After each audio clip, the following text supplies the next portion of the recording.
I've got the whole stack. Let's talk about the Women's Prize.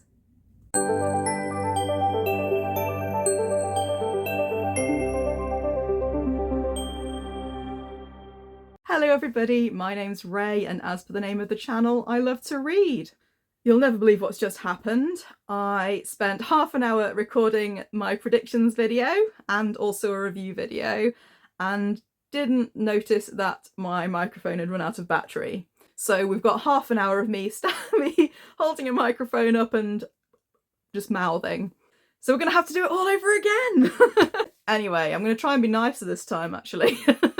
The Women's Prize is going to be announced tomorrow, and we have a shortlist of 6. The books are The Safekeep by Yael van der Wouden, Good Girl by Aria Aber, The Persians by Sanam Mahloudji, Fundamentally by Nussaibah Younis, All Fours by Miranda, July, and Tell Me Everything by Elizabeth Strout.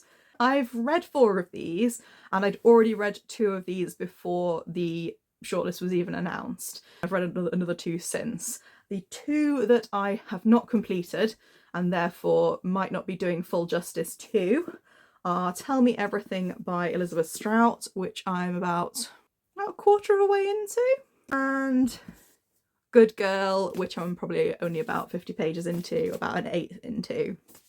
But I'm still going to have a good go at predicting which one is going to win today. If this is as bad as my International Booker Prize attempt, then whichever one I put at the bottom is going to grab the gold. I'm going to talk first about the ones that I don't think are going to win, and then I'm going to work my way up to the ones that I think are most likely to.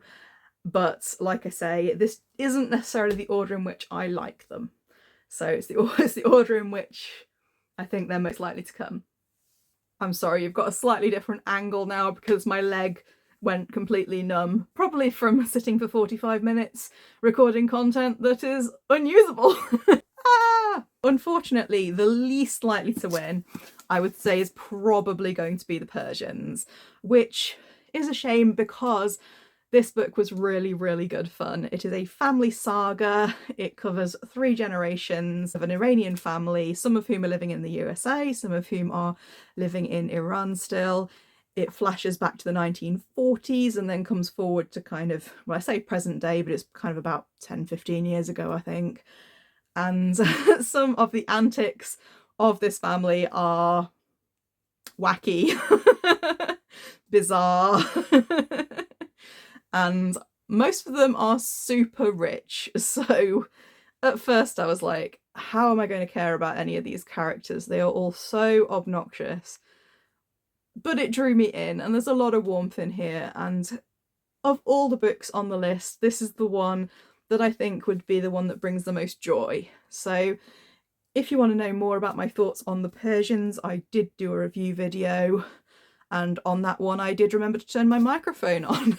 I don't think this one's going to win, but it was well worth a read, and you'll probably learn a little bit of something about Iranian history if you read it. So a very good book, but probably won't win. And the other book that I don't think will win, but I may be wrong, but I don't think it's going to win, I'm going to stick to my guns, is Tell Me Everything by Elizabeth Strout.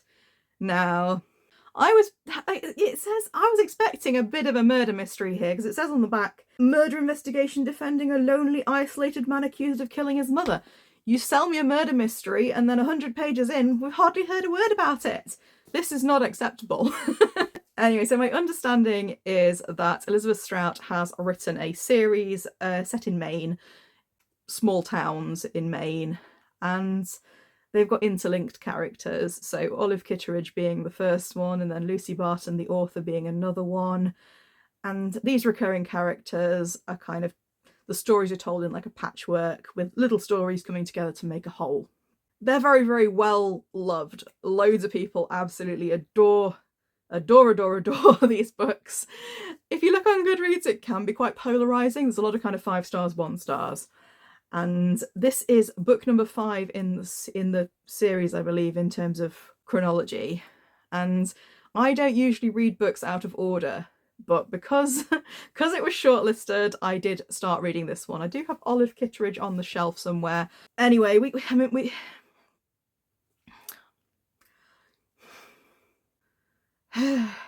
so far, it's not really my cup of tea. I'm finding it a bit twee. And maybe that's because I've been reading books about hard-hitting subjects. Maybe it's because I've been reading books that are kind of, you know, tackling a lot of suffering, a lot of pain. Whereas these are quite quiet stories about, you know, it's really difficult. It's really difficult. Okay, so first of all, I find the writing style very expositional, and I find that really annoying. So I like to be shown rather than told. I don't mind having a nudge in the right direction if I'm getting confused, but there's not really anything confusing happening. It's very much someone says something and then someone says something back to them, and this shows something about their relationship. And I just feel so patronised.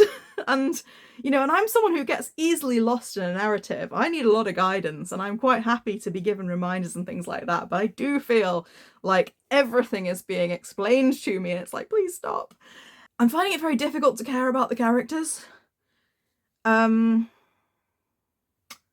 weather is described at the beginning of every single section.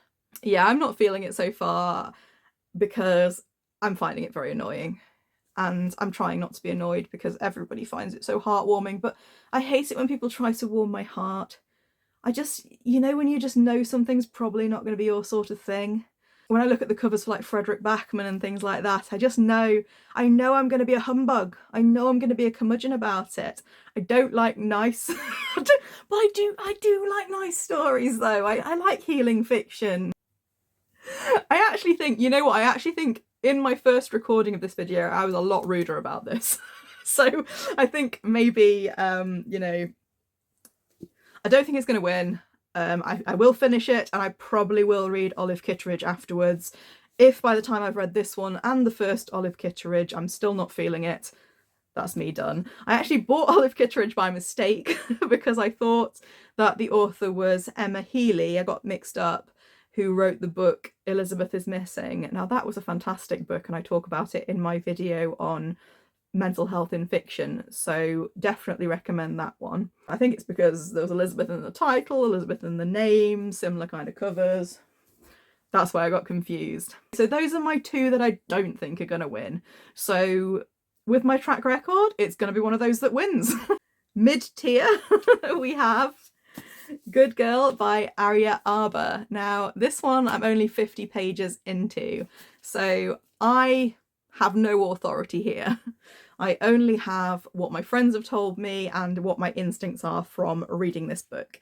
But before I start talking about it, can we just take a minute to appreciate this beautiful cover? What a design. It's just so aesthetically pleasing. The colours, the simplicity, the just everything, the framing of it. If we were having a prize for best book cover, this is my winner. It's absolutely beautiful.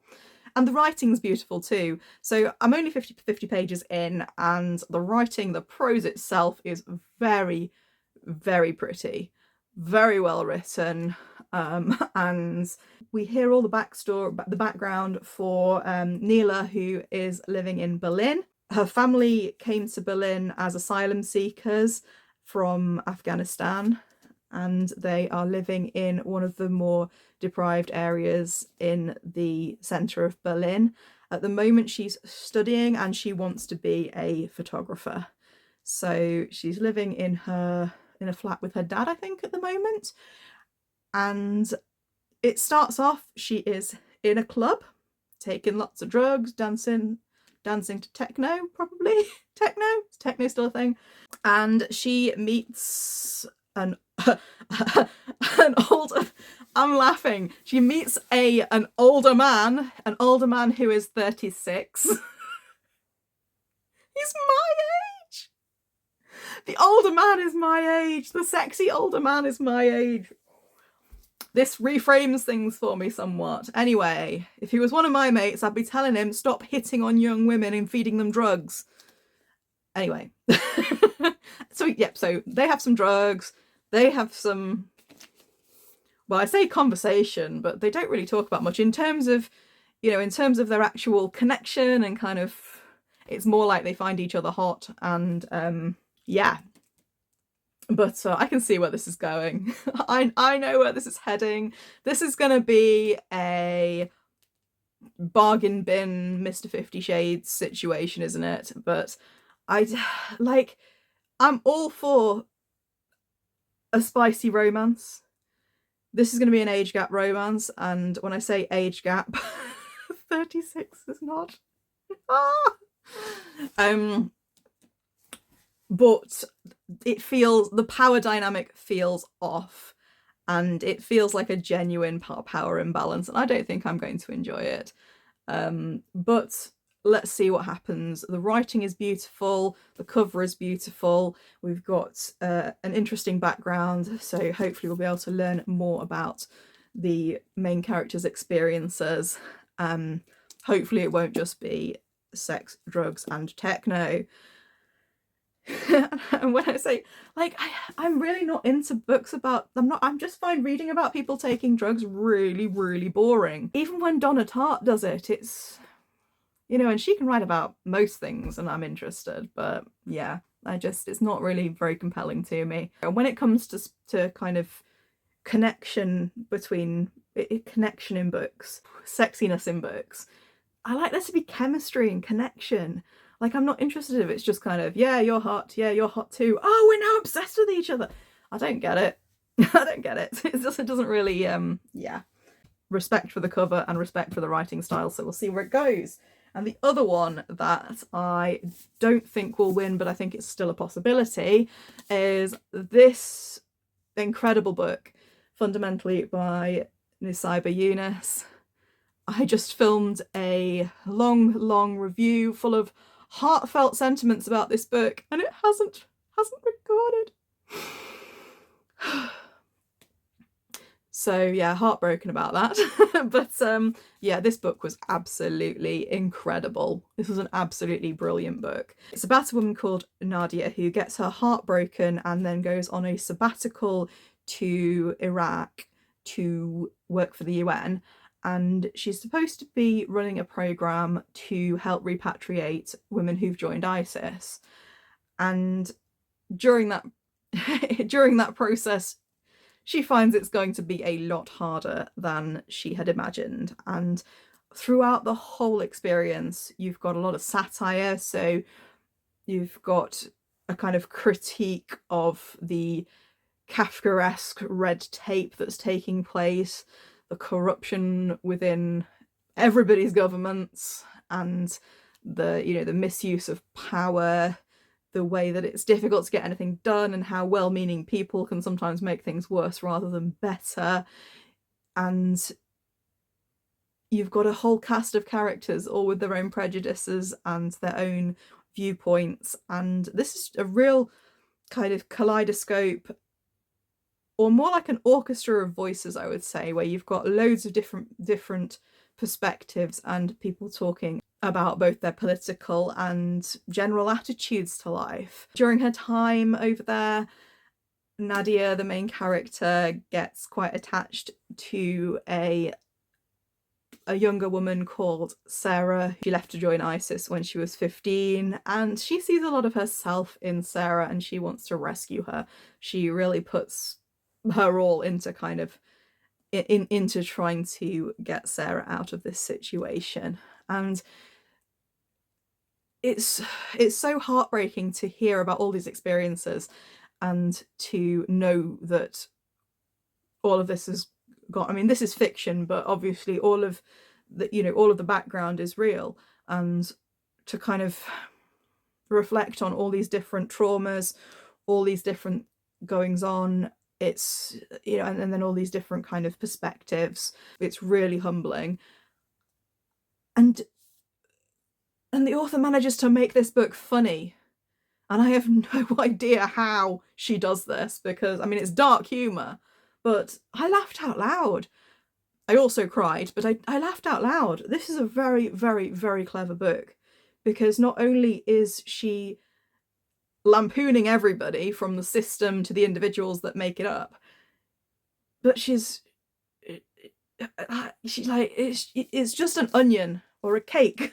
This book has layers and layers and layers, and it is clever. It's clever, it's funny, it's full of heart, and there's a lot of warmth in there as well. There are stories of friendship, of family, of found family, of people wanting to do good amidst all the chaos.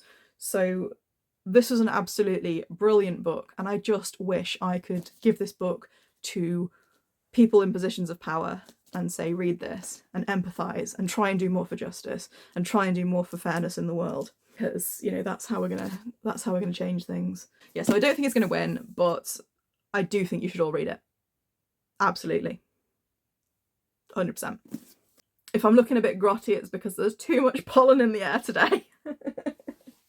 So the last two are the books that I think are our contenders. One of them is the one I think is going to win, and one of them is the one that my friend thinks is going to win.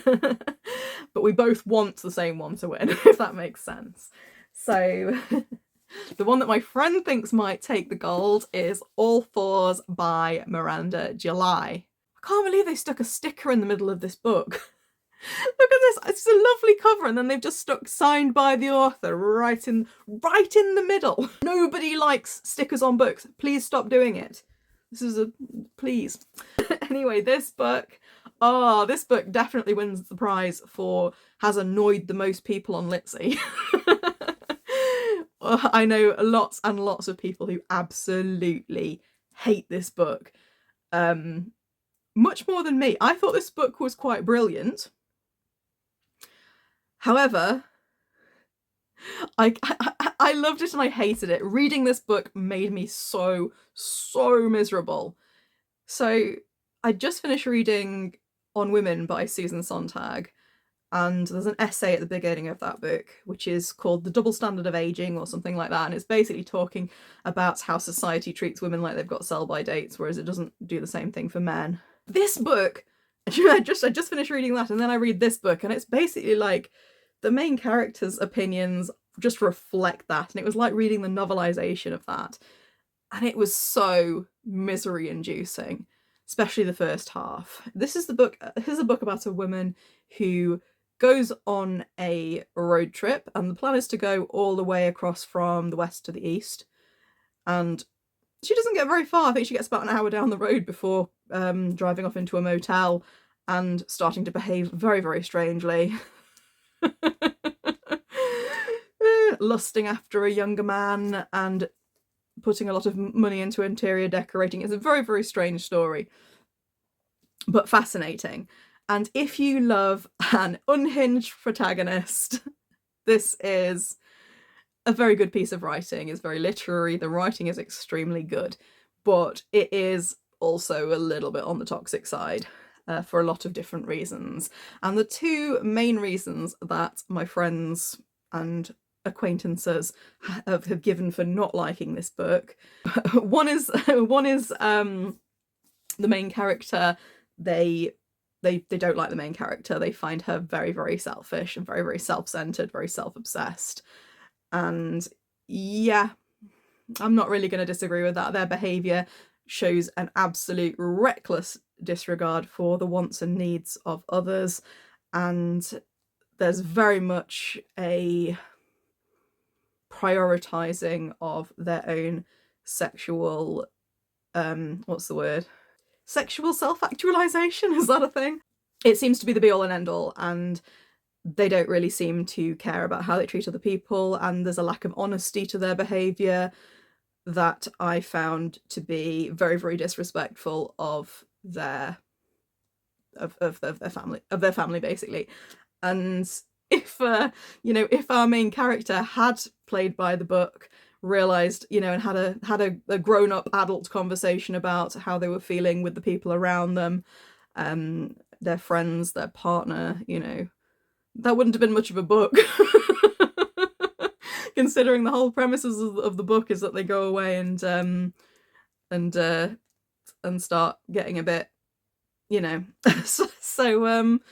so yeah, that wouldn't be a very interesting book. And I found this book to be fascinating. I certainly I certainly agree that the actions of the main character aren't necessarily those that I would defend, but it made for an intriguing read, even if it did make me feel kind of miserable. The other thing that people say about it is that they're annoyed that people are saying that it is the menopause book, and, you know, as if it's some kind of quintessential menopause experience. And yeah, it that's more of a marketing problem. If people are saying this is the book about menopause, I'm not sure exactly who's relating to this exactly. I mean, maybe, I mean, there probably are. Oh, there probably are lots of people relating to it, but it's definitely not, you know, the menopause experience TM.